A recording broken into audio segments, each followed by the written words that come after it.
In a world where democracy cannot be taken for granted, the mission of the International Institute for Democracy and Electoral Assistance, International IDEA, is to support sustainable democratic change through providing comparative knowledge and assisting in democratic reform and influencing policies and politics.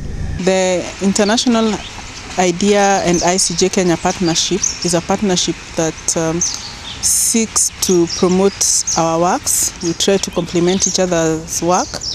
With respect to International IDEA, we have organized a regional workshop where participants who are specifically from countries which are actually dealing with constitutional building processes or which have just come from such processes. In addressing our mission, we focus on the ability of democratic institutions to deliver a political system marked by public participation and inclusion, representative and accountable government, responsiveness to citizens' needs and aspirations, and the rule of law and equal rights for all citizens. And I think a supplementary question which I should then ask at this point, because I think it's a follow-up, is what other step would you take or should a country take after the promulgation of a new constitution to ensure that the things that they were aspiring towards with a new constitution are actually achieved? The International Institute for Democracy and Electoral Assistance, International IDEA, is an intergovernmental organization that supports sustainable democracy worldwide. Constitution building processes curriculum is explicitly designed to be interactive, and it involves a theory called experiential learning. So the idea is, rather than lecture people who are very well experienced and have a lot of experience on their own, we create learning activities so that they can share their own expertise among each other. So in reality, what they are doing is teaching themselves. In our preamble, we thought it should reflect the following: our history, the freedom of worship, recognizing the fundamental freedoms, respect for diversity, promoting tolerance, respect for women and minority. The issue of It has developed programs which aim to provide knowledge to democracy builders, provide policy development and analysis, support democratic reform. We wanted the women's rights to be enshrined in the Constitution, and we had to convince her that if we say fundamental and democratic rights of all human beings, it includes also women. So, International IDEA works with the democracy practitioners and institutions in Africa, Asia, Latin America, and the Arab world. Winla Kwahiu, the program manager for Constitutional Building Program of International IDEA, based in Sweden, provides an insight into the organization.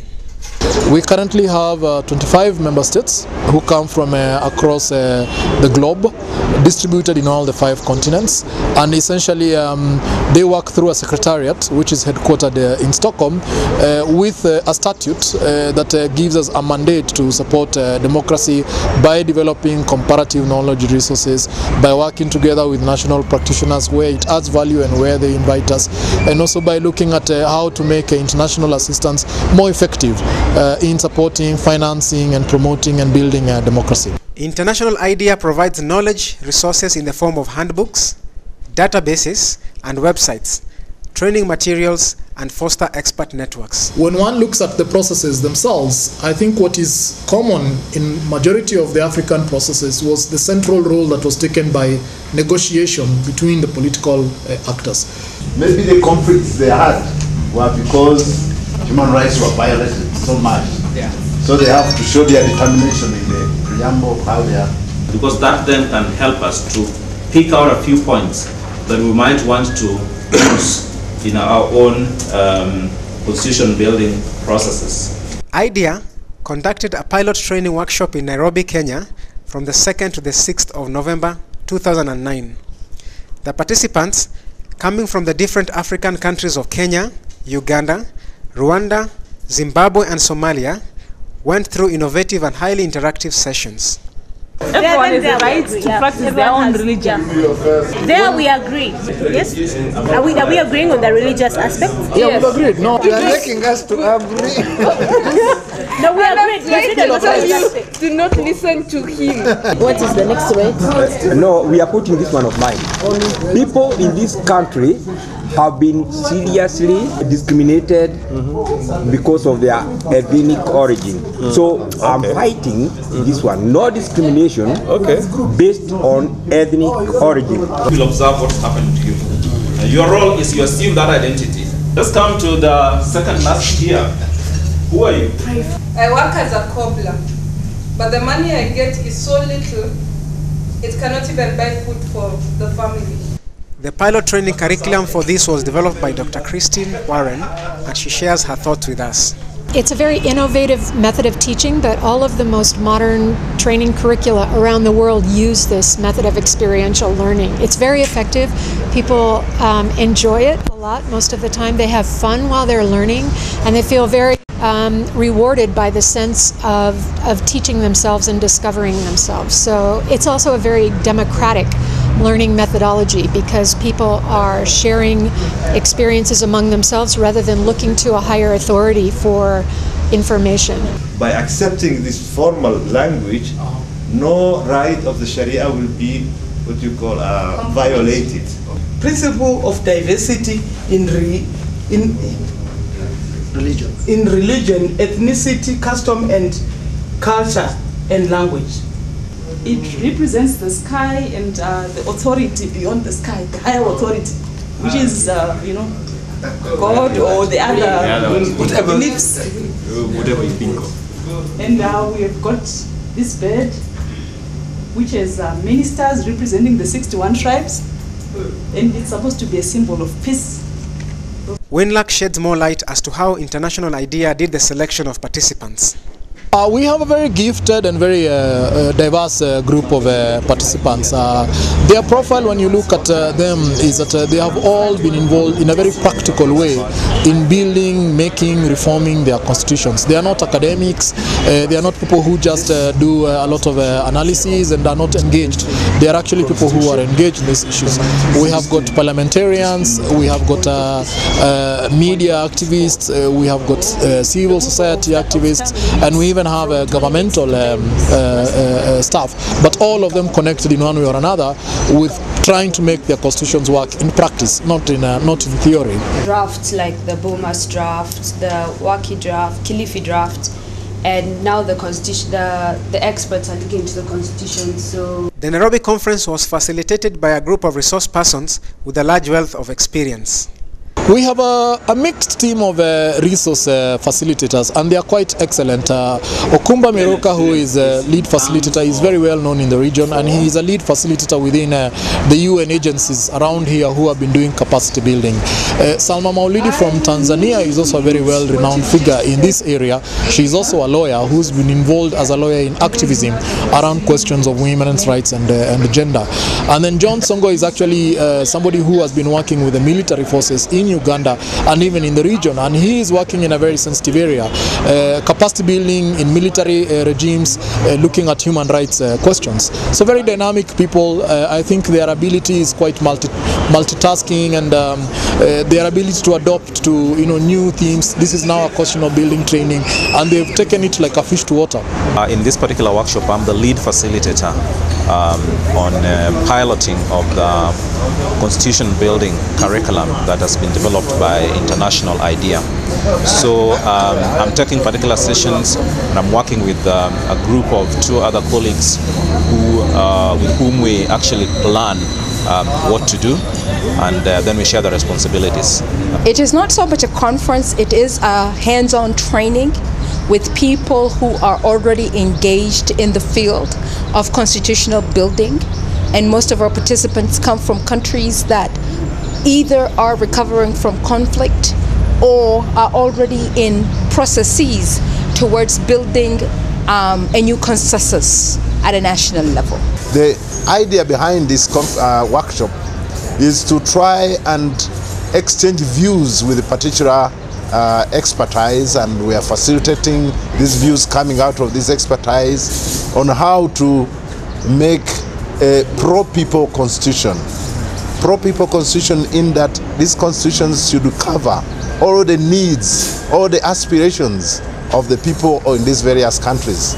People who have gone through this period of disagreement, period of conflict. And I'm really happy that The process is going on very well. We have tried our best. We have used our knowledge to impart it on to the participants, and the participants are also very receptive, and they have also contributed a lot in building the process. The participants shared their experiences about the training workshop. I love the negotiations. The negotiations were very, very good. They're very interactive. You have all kinds of parties on the table trying to front their interests. So it's really been good. It's been very, very good. Yeah, it has made me want to have a more critical thought into any situation presented to me, because there are very many thoughts behind questions asked, or say in a negotiation when someone comes with whatever suggestion they have, they probably have something at the back of their minds that they want you to maybe put into whatever it is, yeah, that you're discussing. Well, I have learned a lot, but the most one which has touched me seriously is about the post-violence conflicts, because we are already experiencing that one. Kenya was in that process. We have internally displaced persons, and I have learned a lot. I have also seen the film on Darfur people, and they look similar to the ones of Kenya, because they were displaced from their places of residence. And I find the workshop very useful. We have learned a lot of things which are applicable to the work we do and the environment around us. Actually, we've been taking constitutions as documents which are written in stone, but they're living documents, and I've been challenged to start thinking about how we can engage with constitutions in terms of contested rights, in terms of rights which have not even been stated in the constitution, and I've been challenged. Yeah. Really, I found it very interesting and very helpful, and actually we had a nice time to discuss our personal experiences of different countries. Similar conferences in the future. I would recommend that it be made even in other circumstances, in other cases. I think it is critical that we identify the gap and focus on getting knowledge that fits to that gap from this training workshop. The gap that I have identified, and I will be happy to discuss with other participants what other gaps they may have identified, is that we have become very good at lobbying and agitating for certain issues to be reflected in the Constitution. But when we get a chance to sit in a forum where we negotiate the Constitution, we have found that many participants have not been prepared for the negotiations. They have lacked the skills to convert their positions and their interests into an actual constitutional provision. And many of them have been too focused on what it is that they are demanding, and less focused perhaps on how do we get what we want by bargaining with others who are opposed to what we want to get. So that they kept reiterating, but we want this, but we want this, and others kept saying, but we also want this, and it is in opposition to what you want. And I think I picked many of them telling me it was very interesting when we were in a negotiation, because we have never been actually in an exercise where we negotiate with the others. We've always been on the streets demanding things, agitating for reform, writing petitions, writing publications saying we want to have this kind of law. But when we are brought in the forum where it says, now let us negotiate what we can get, this has been a missing skill, and I think that is one gap identified.